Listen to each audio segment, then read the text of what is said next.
Number 6, avoid danger. لما اقول avoid danger, some lever are used to pick up the hot and cold material. Example, عندي حاجة اسمها ice holder. ice holder ماسك التلج. لما حد يجي لك البيت ضيف ويكون عايز عصير ساقع، فانت بتحط له التلج بايدك؟ لا، ما ينفعش. في حاجة اسمها ice holder تمسك بيه التلج. ولما يكون عندك حفلة باربيكيو والفحمة مثلا بيس اوف كول تقع، تعمل ايه؟ بتمسكها ازاي؟ حاجة اسمها cool holder. اوكي، بعد كده نخش في حاجة اسمها types of lever. انواع الليفر. lever are classified into 3 types to the location of effort force, resistance force and the fulcrum. We can classify lever into first class lever, second class lever and third class lever. You have 3 types: first, second and third. ايه الفرق بين الفيرست وايه الفرق بين السكند وايه الفرق بين الثيرد؟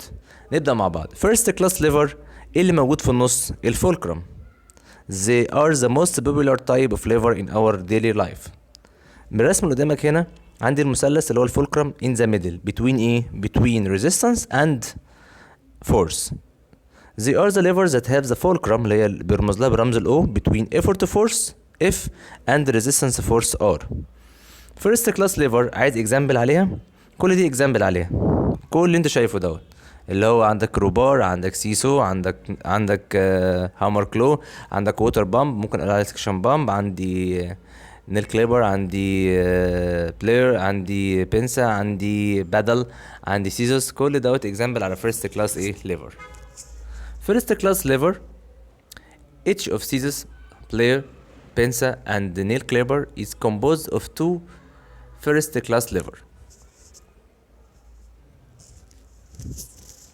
Second class lever النوع التاني they are the levers that have the resistance. بص ايه الموجود في النص هنا؟ resistance force between the effort force and the fulcrum. example، ده عندي example بتاعها اهو. عندي nut cracker، عندي السودا اوبنر، عندي الستابلر، وعندي ويل بارو. third class lever النوع التالت طبعا هيبقى الموجود في النص they are the levers that have the effort force اهي between the resistance force and the fulcrum. اوكي، third class lever ادي الاكزامبل بتاعها. عندي هوكي بات، عندي تويزا، عندي المانوال بروم، عندي فيش تول، عندي ايس هولدر، عندي سويت هولدر، عندي كول هولدر. اوكي، وفي هنا اختصار جميل جدا ممكن نستخدمه مع بعض، FRE. First class lever, fulcrum in the middle. Repeat after me. F, first class, fulcrum in the middle. R, second, resistance in the middle. E, third, effort force in the middle. Okay? FRE. F, first, fulcrum in the middle. R, second, resistance in the middle. E, third, effort force in the middle. Okay? تمام.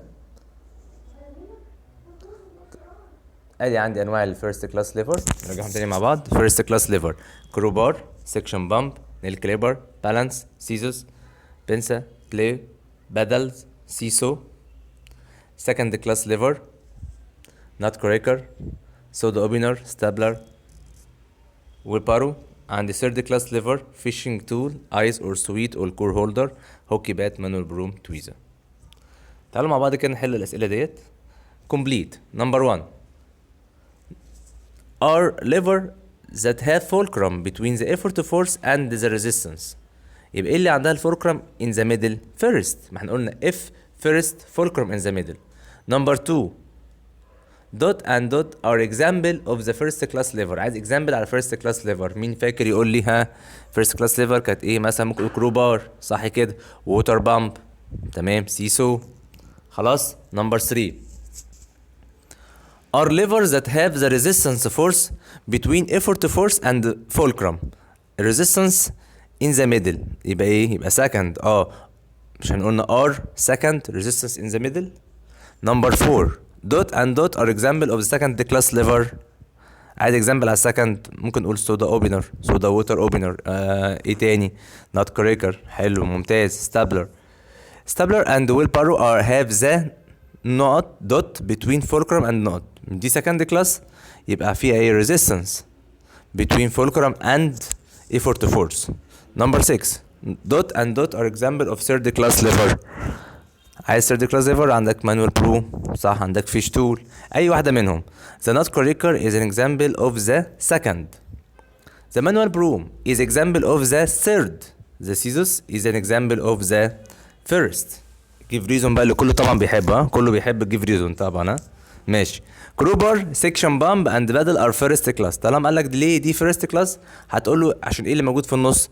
because fulcrum in the middle between effort force and resistance. bottle opener and stapler are second. ليه؟ because resistance in the middle between effort force and fulcrum. hockey bat and fishing tool are third because effort force in the middle between resistance and fulcrum. classify the following lever. ده رسم قدامنا اهو كده، عايزكم انتوا بقى تحلوا مع نفسكم كده وتحطوا لي الحاجات اللي تبع الفيرست كلاس واللي تبع السكند تبع الثيرد وترد عليا في الكومنت. وبكده احنا خلصنا درس الليفر.